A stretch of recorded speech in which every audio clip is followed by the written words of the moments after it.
प्यारे बच्चों नमस्कार। आज हम एक इंजीनियरिंग तथा बीएससी में काम आने वाले एक टॉपिक पर चर्चा करते हैं। ठीक, ये आपका टॉपिक है पोलर कोऑर्डिनेट सिस्टम। क्या है टॉपिक? Polar coordinate system. ठीक, आपने क्लास 11th में पढ़ा होगा ध्रुवीय निरूपण पढ़ा था ना। किसी भी सम्मिश्र संख्या को, कॉम्प्लेक्स नंबर को ध्रुवीय रूप में चेंज करना सीखा था। तो उसी पर आधारित हमारा एक टॉपिक है पोलर कोऑर्डिनेट सिस्टम। अब ये होता क्या है, उसी से मिलता जुलता टॉपिक है। तो पोलर कोऑर्डिनेट सिस्टम को समझने के लिए सबसे पहले हम आते हैं कार्टेशियन सिस्टम। ठीक है, कार्टेशियन सिस्टम आपने सीख लिया है। फॉर एग्जांपल, ये हमारे पास कोई भी एक कार्टेशियन प्लेन है। ये एक्स एक्सेस हो गया, वाई एक्सेस नहीं, X access, X dash access, Y access, Y dash access, ये आपका ओरिजिन ओ हो गया। इस पर सपोज दैट ये पॉइंट है। ये पॉइंट हमारा क्या है? X comma Y. पॉइंट क्या है? ये एक्स कॉमा वाई। तो इस पॉइंट को ए नाम दे दिया। तो इस पॉइंट पर आप कहते क्या हैं? ये अगर पॉइंट है तो ये डिस्टेंस क्या हो गई? x, और तो ये डिस्टेंस क्या हो गई हमारी? y। तो इस पॉइंट ए का कार्टेशियन कोऑर्डिनेट सिस्टम में जो कोऑर्डिनेट होता है वो क्या होता है? x, y। ये आपने कोऑर्डिनेट सिस्टम में पढ़ा होगा।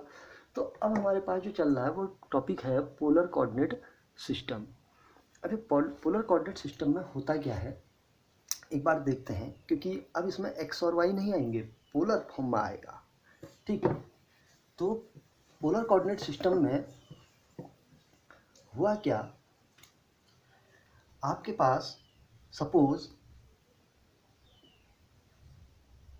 ये आपका एक सिस्टम हो गया, एक्स एक्सेस हो गया, एक्स डैश हो गया, वाई हो गया, और ये क्या हो गया? Y dash. ये आपका ओरिजिन हो गया। ठीक, तो ये पॉइंट ओ जो है कार्टेशियन कोऑर्डिनेट सिस्टम में किसका काम कर रहा है? ओरिजिन का कर रहा है ना। ये तो आप सबको पता है। लेकिन अब हम पोलर कोऑर्डिनेट सिस्टम को यहीं से समझते हैं। ठीक, सपोज दैट एक पॉइंट हमारे पास ए है। क्या है? पॉइंट ए है। ठीक है, तो इस पॉइंट ए की ओरिजिन से डिस्टेंस क्या हो गई हमारी? आर हो गई। इस पॉइंट ए की ओरिजिन ओ से डिस्टेंस क्या हो गई? आर। और ये जो हमारा ओ ए बना हुआ है, क्या बना हुआ है? ओ से ए तक की डिस्टेंस ओ किसको शो कर रहा है? ओ ए। तो जो ओ ए है वो ओ एक्स एक्स एक्सिस की पॉजिटिव डायरेक्शन के साथ क्या एंगल बना रहा है? थीटा एंगल बना रहा है। थीटा एंगल बना रहा है ना।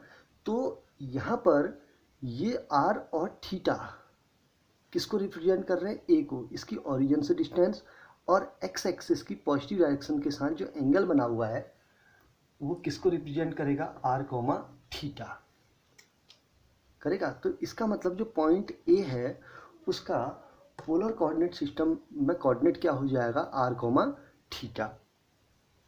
ठीक हो गया।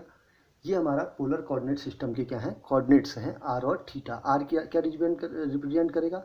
ओ से ए तक की डिस्टेंस, और थीटा क्या रिप्रेजेंट करेगा? इस ओ ए लाइन के द्वारा एक्स एक्सिस की पॉजिटिव डायरेक्शन के साथ बनने वाला एंगल, वो थीटा हो गया।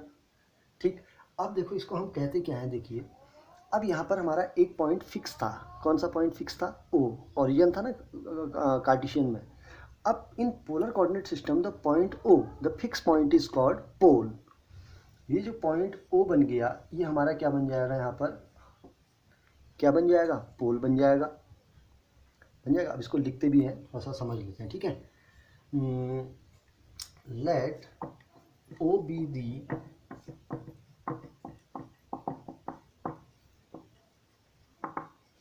let O be the fixed point. ठीक, एंड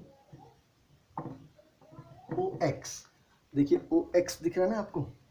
ओ एक्स आपकी क्या है? एक फिक्स स्ट्रेट लाइन है। क्यों? क्योंकि इस ओ एक्स लाइन को हम इनिशियल लाइन कहेंगे, क्योंकि जहाँ से आपकी कोई भी लाइन क्या करेगी? देखो घूमेगी ना, ये इस O के रिस्पेक्ट में ये OX लाइन क्या करेगी, घूमेगी, क्योंकि इसी के घूमने पर तो पोल बनना है। ये जो पोलर कोऑर्डिनेट सिस्टम बनता है वो क्या बनता है, एक घूमने पर, घूर्णन जो होता है ना उस पर बना। तो and OX is initial line, OX is initial line, ठीक हो गया। और A is any point, A is any point in the plane,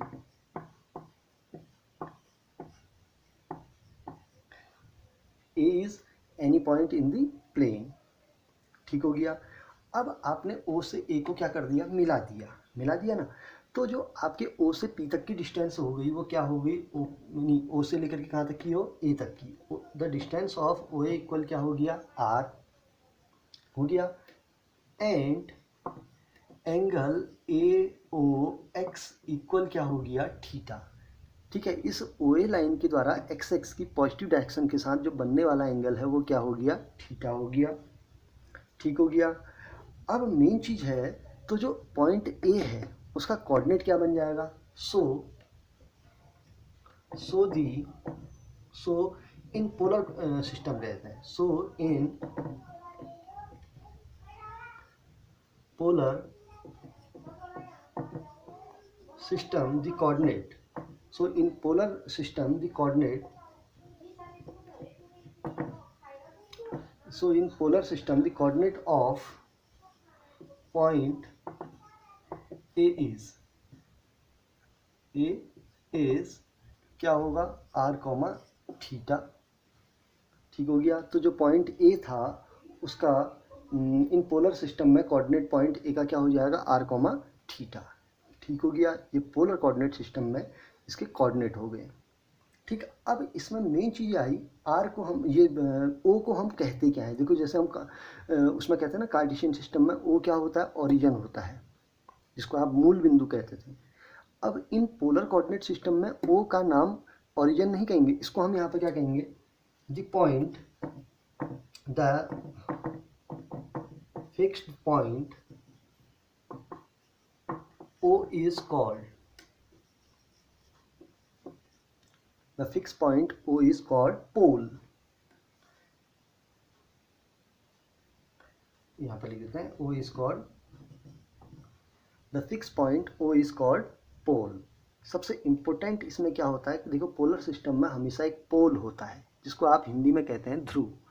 तो जो पोलर कोऑर्डिनेट सिस्टम में मेन चीज़ आई वो क्या आई, हमारी पोल, ठीक हो गया। अब सेकेंड थिंग है, जो O से लेकर के A तक की डिस्टेंस है ना, O से लेकर के A की डिस्टेंस को हमने क्या कहा है, R का है ना।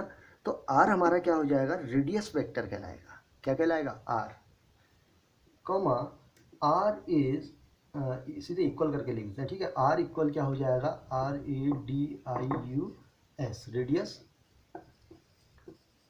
Vector, R is called radius vector, clear. अब मेन चीज आई, R हमारा रेडियस वेक्टर हो गया। अब बचा थीटा, थीटा को हम क्या कहेंगे, क्योंकि थीटा एक एंगल है ना, अब थीटा का भी यहाँ पर नाम है, theta is called vectorial angle,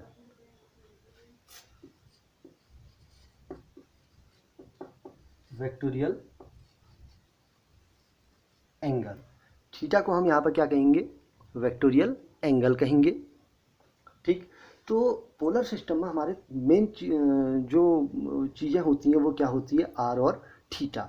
are जो होगा वो हमारा रेडियल वेक्टर होगा, रेडियस वेक्टर होगा, और थीटा हमारा क्या होगा, वेक्टोरियल एंगल होगा। और वेक्टोरियल एंगल हमेशा क्या बनेगा, जो हमारी पोल से लेकर के पॉइंट की डिस्टेंस होगी, OA जो है ना, OA के द्वारा, OA जो है एक्स एक्स की पॉजिटिव डायरेक्शन के साथ जो एंगल बनाएगा वही हमारा क्या होगा, वेक्टोरियल एंगल होगा, क्योंकि यही हमारा क्या करेगा, घूर्णन करेगा। तो ये हमारे पोलर कोऑर्डिनेट सिस्टम में कोऑर्डिनेट होते हैं। जैसे हम कार्टेशियन में x, y पढ़ते हैं, तो यहाँ पर पोलर कोऑर्डिनेट सिस्टम में जो कोऑर्डिनेट चलेंगे वो हमारे क्या चलेंगे, r, थीटा के फॉर्म में चलेंगे, ठीक हो गया।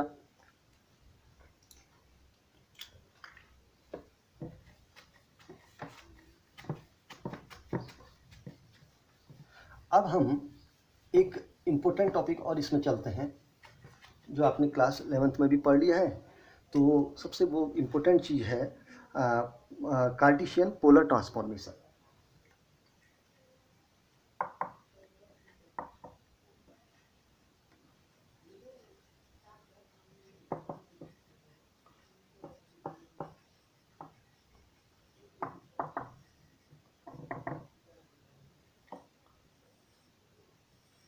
क्या है आपका टॉपिक? Cartesian polar transformation. अब ये कार्टेशियन पोलर ट्रांसफॉर्मेशन में क्या होगा? ठीक, अब ये कार्टेशियन पोलर ट्रांसफॉर्मेशन है कि हमको कार्टेशियन कोऑर्डिनेट दिए हैं और उनको हम किस में ट्रांसफ़र कर रहे हैं? पोलर फॉर्म में ट्रांसफ़र कर रहे हैं। ठीक, इसके लिए आते हैं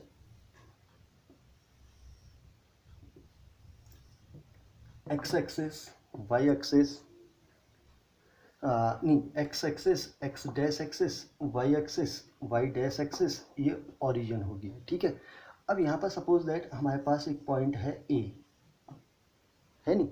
अब इस ए पॉइंट के कार्टेशियन कोऑर्डिनेट क्या है? लेट दी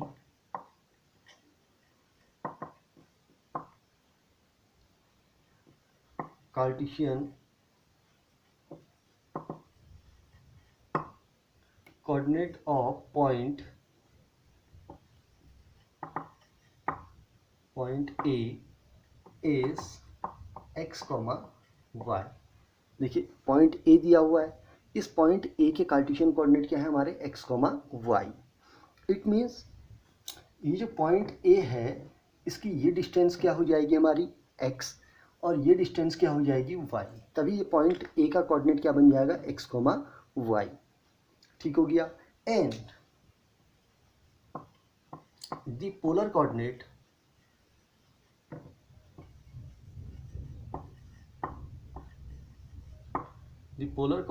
ऑफ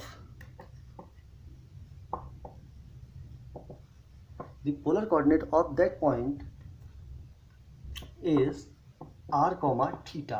अब ये जो पॉइंट ए है इसका पोलर कोऑर्डिनेट हमारा क्या हो गया? r, theta. r, थीटा इस पॉइंट ए का कैसा कोऑर्डिनेट आ गया? पोलर कोऑर्डिनेट आ गया। ओके, तो अब r, थीटा आया तो ये डिस्टेंस क्या हो जाएगी? r, और ये एंगल क्या हो गया? थीटा हो गया। अब हम करते क्या हैं? इस r, थीटा, x और y में एक रिलेशन बनाते हैं, क्योंकि हमने ट्रांसफॉर्मेशन पढ़ना है। ट्रांसफॉर्मेशन का मतलब क्या हुआ? हमको x और y दिया है तो उसको किस फॉर्म में चेंज करते हैं? r और थीटा के फॉर्म में। तो हमारा यहाँ पर एक ट्रायंगल बन गया, देखिए बन गया। सो हम क्या लेंगे? इन ट्रायंगल ABO लिया। अब देखिए ये क्या हुआ? बेस, परपेंडिकुलर एंड ये हाइपोटेनियस। तो पहला हम लेते हैं, देखिए cos theta equal to base upon hypotenuse. So cos theta equal base क्या है यहाँ पर? x अपॉन क्या हो गया? r। cos theta equal x upon r। सो x इक्वल क्या हो जाएगा? r cos theta. ये देखिए, तो कार्टेशियन कोऑर्डिनेट x था, उसको पोलर कोऑर्डिनेट में किस फॉर्म में लिखेंगे? r cos थीटा फॉर्म में लिखेंगे। ठीक हो गया। अब y को चेंज करते हैं। अब y क्या है? हाइपोटेनियस और नहीं सॉरी, परपेंडिकुलर और हाइपोटेनियस का रिलेशन किस में आएगा? साइन में। साइन थीटा इक्वल क्या होगा? y upon r। सो y इक्वल क्या हो जाएगा? r sine theta. तो इन पोलर कोऑर्डिनेट सिस्टम में जो y कोऑर्डिनेट होगा उसको हम पोलर सिस्टम में कैसे लिखेंगे? r साइन थीटा में लिखेंगे। क्लियर? Any tough? बहुत ईजी हो रहा है। अब देखिए, अब मेन चीज़ है कि आपको मेन ट्रांसफॉर्मेशन आ चुका है। अब हम एक चीज़ देखते हैं कि कोई भी कार्टेशियन को पोलर कोऑर्डिनेट सिस्टम में ट्रांसफ़र हम ऐसे करते हैं। अब मेन चीज़ है, इन कार्टेशियन सिस्टम और पोलर सिस्टम में एक रिलेशन होगा। देखो मैं क्या कर रहा हूँ, इस x और y के स्क्वायर को ऐड कर देता हूँ। तो x square plus Y square equal, देखिए r स्क्वायर कॉमन आ जाएगा, तो अंदर क्या बचेगा? cos square theta plus sine square theta equal क्या हो गया? 1। तो x square plus Y square की वैल्यू किसके इक्वल होगी? r स्क्वायर की इक्वल होगी। क्लियर? जो हमारा क्या है? एक रेडियस वेक्टर है। अब सेकंड थिंग आता है थीटा की वैल्यू। थीटा की वैल्यू निकालने के लिए हमने क्या किया? इन दोनों को डिवाइड किया। x upon Y equal r से r कैंसिल, तो x अपॉन 10 में निकालते हैं इसको, ठीक है, क्योंकि 10 में ज़्यादा इजी रहेगा। तो y/x लेते हैं तो x से x कैंसिल, तो sin/cos क्या हो जाएगा हमारा, tan theta. So theta equal क्या बन जाएगा, tan इनवर्स y/ क्या हो गया, x। तो ये हमारा एक रिलेशन निकल गया कि कार्टेशियन कोऑर्डिनेट और पोलर कोऑर्डिनेट में हमारे क्या रिलेशन होते हैं, x² + y² equals to r²। r हमारा रेडियस वेक्टर है, and vectorial angle theta equal क्या होगा, tan इनवर्स y/x। क्लियर। तो ये हमारा क्या था, एक कार्टेशियन और पोलर कोऑर्डिनेट सिस्टम का ट्रांसफॉर्मेशन, और उनका एक क्या बन गया, रिलेशन बन गया। ठीक है, ओके।